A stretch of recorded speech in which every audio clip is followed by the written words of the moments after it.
Ngubingelele mbukeli ngiphinde ngikwamukele kwesimanzonzo sikulethela zona-ke iy'ndaba ehamba phambili ngaso lesi sikhathi-ke abalandeli basaqhubeka ukulwa-ke laba balandeli-ke bamaqembu amabili phakathi kwaMthandeni kanye naye-ke laphana-ke uKhuzani-ke umfokampongose. Umlandeli kaKhuzani-ke usekhwele wadilika kuyena-ke umlandeli owaziwa kakhulu laphana-ke enkundleni zokuxhumana-ke ku-TikTok owaziwa ngokuthi-ke uyahlaziya-ke lena umculo kamaskandi nje wonke okwaziwa ukuthi igama lakhe-ke uSiqiniseko Mvelase. Awuyizwele-ke nangu-ke umlandeli kaKhuzani ekhwela edilika ngempela-ke kuyena-ke umlandeli kaMthandeni. Indaba-ke ayipheli kwesimanzozo kepha kuphela-ke isikhathi. Siyabuya nezinye okulandelayo, siyabonga. Ngithi leli cimbi lento enobuso okugcwele usisi nokuhlupheka nokuxakeka. Ziphi insizwa zangakubo lento le? Ziphi insizwa zangakubo kalenja bayibonye bayikhahlele? Zikuphi insizwa? Nangu umfana enyanyisa kangaka kanti bapha bangakubo bembonye bemkhahlele. Wena Siqiniseko wena yini inzondo engako ibhekise ngempela kuma Blue Nation nakuyiqhawe? Yiphi inzondo engako ibhekise kuyona? Umzondela ukuthi uphumelele. Uyahlupheka wena. Uhamba ugijimisana nezalo kwazi ukuze zikwazi ukukondla. Uyahlupheka wena, uxakekile wena. Wawungasho sikufundisa umsebenzi, thola umsebenzi hambe uyosebenza uzothola ukudla. Udle kunokuthi ngaso sonke isikhathi ubhizi unakana nempilo kaKhuzani, umuntu ophumelele kunawe. Utheni ukuthi uthatha ukuxaka kwakho ukufake ublame uKhuzani ngokuxaka kwakho nokuhluleka impilo ikuhlula? Yini inkinga yakho wena? Ngophela lamaso lobothayelo bafake emazinyeni wabafaka ngesikhathi impilo isangcono manje impilo inzima. Hamba uconnect amawafu ugudla izikole zezingane, uconnect amawafu uzokhuluma amasimba ngoKhuzani. Uzohlaza ubeke ubani wena? Engabe uzama ukuthi uyitholisise ukuthi ubani, uthola ukuthi nawe uphila impilo eright ecomfortable emnandi, uthola ukudla udle, wondle nomndeni wakho lokuhlula ukondla. Uzolokhu ubhizi uhlaziya noKhuzani, uhlaziya nama-album, umhlaziya wena. Yini oyihlaziya wena? Wazini nokuhlaziya? Njoba njalo unya ngomlomo njalo sune emini uyabhosha ngomlomo. Yini inkinga yakho wena? Yeke kahle wena mfana. Ngithi uswele insizwa zangakini zikubonye ngoba ukubonga ngakithi ngawuphelile induku wena. Bayakusaba wena. Lokhu uzenza umhlaziyi nabaculo kubekumention bamention amasimbo okugcina. Njoba unobuso ukukhathele kanjena nje ukukhathele ngathi ade bekushuka. Uhlulwa zigubhu lezi ezigcwele endlini yakho laphana akuthwaleki, akuhlangana impilo, ziyakubhonyela lezi igubhu ngathi umuncwa isipoki lapha. Njoba ukhathele zikulala ubusuku nemini igubhu lezi azikusebenzeli uyaphapha na mfana. Sokutshela nje ngoba sawazi amafayila akho wena. Uhlaziyana uthi nge-15 uhlaziyana wena. Yini oyihlazisayo wena? Njoba uhlala ugqoke impahla ezikhathele eziyimvuthu.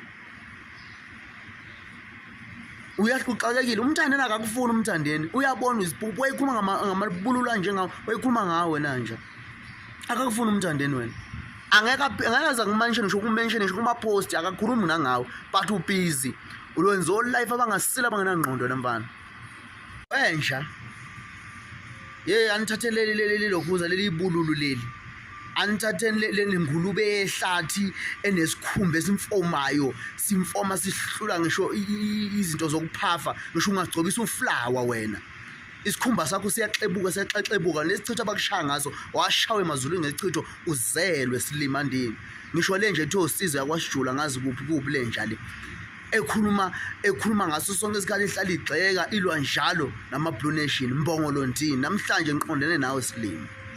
Yini inkinga yakho wena? Yini inkinga yakho ngoba ngabe ufocus lapha ePick n Pay la usebenza khona? Yini inkinga yakho wena?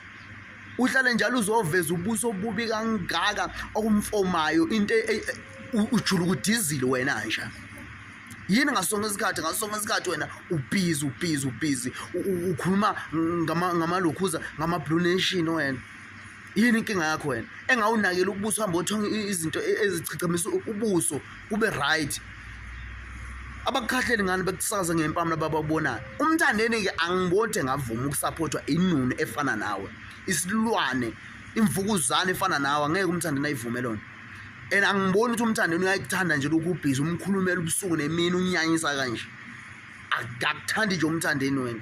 Futhi Mthandeni mfethu la ukhona uyahlazeka mawona abalandeli abafana nalabo, uzothiwa hey umlandeli wakho ozobe ubuso abalandeli into enje.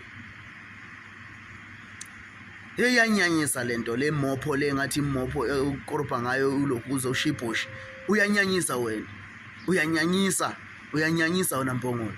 Khuluma njalo wena khuluma njalo, ukhuluma into engenangqondo. Umuntu uthi ukhuzana umentshontsha amapage, wazini wena, yini uyaziyo wena awusabi ukuveza ubuso bakho nje, awusabi mhlawumbe ukuthi umphakathi uzothini ini unefamily mfethu, fana ngabe amahloni bekubona ngoba phela bona ehlise bekujwayele ngoba unobuso bexoxo nje ayifoko hey